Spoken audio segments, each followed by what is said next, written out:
You must get rid of the last vestige of the old idea that there is a deity whose will it is that you should be poor, or whose purposes may be served by keeping you in poverty.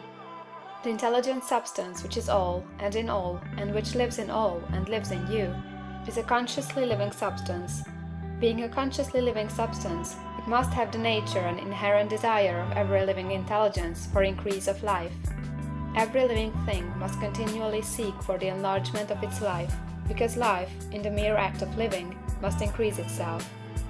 A seed, dropped into the ground, springs into activity, and in the act of living produces 100 more seeds. Life, by living, multiplies itself. It is forever becoming more. It must do so if it continues to be at all. Intelligence is under the same necessity for continuous increase. Every thought we think makes it necessary for us to think another thought. Consciousness is continually expanding. Every fact we learn leads us to the learning of another fact. Knowledge is continually increasing.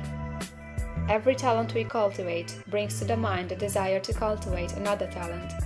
We are subject to the urge of life, seeking expression, which ever drives us on to know more, to do more, and to be more. In order to know more, do more, and be more, we must have more. We must have things to use, for we learn, and do, and become only by using things. We must get rich, so that we can live more. The desire for riches is simply the capacity for larger life seeking fulfillment. Every desire is the effort of an unexpressed possibility to come into action. It is power seeking to manifest which causes desire. That which makes you want more money is the same as that which makes the plant grow. It is life, seeking fuller expression.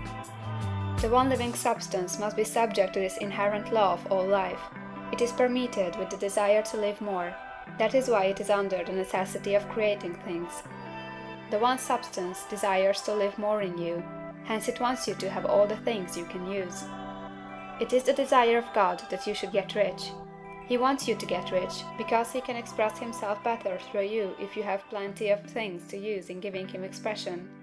He can live more in you if you have unlimited command of the means of life.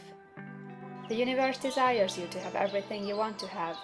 Nature is friendly to your plans. Everything is naturally for you. Make up your mind that this is true. It is essential, however, that your purpose should harmonize with the purpose that is in all. You must want real life, not mere pleasure of sensual gratification. Life is the performance of function, and the individual really lives only when he performs every function, physical, mental, and spiritual, of which he is capable, without excess in any. You do not want to get rich in order to live swinishly, for the gratification of animal desires. That is not life. But the performance of every physical function is a part of life, and no one lives completely who denies the impulses of the body a normal and healthful expression. You do not want to get rich solely to enjoy mental pleasures, to get knowledge, to gratify ambition, to outshine others, to be famous. All these are a legitimate part of life, but the man who lives for the pleasures of the intellect alone will only have a partial life, and he will never be satisfied with his lot. You do not want to get rich solely for the good of others, to lose yourself for the salvation of mankind, to experience the joys of philanthropy and sacrifice. The joys of the soul are only a part of life, and they are no better nor nobler than any other part. You want to get rich in order that you may eat, drink, and be merry when it is time to do these things, in order that you may surround yourself with beautiful things, see distant lands, feed your mind, and develop your intellect, in order that you may love man and do kind things, and be able to play a good part in helping the world to find truth. But remember that extreme altruism is no better nor nobler than extreme selfishness. Both are mistakes. Get rid of the idea that God wants you to sacrifice yourself for others, and that you can secure his favor by doing so. God requires nothing of the kind.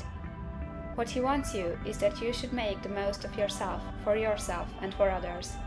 And you can help others more by making the most of yourself than in any other way. You can make the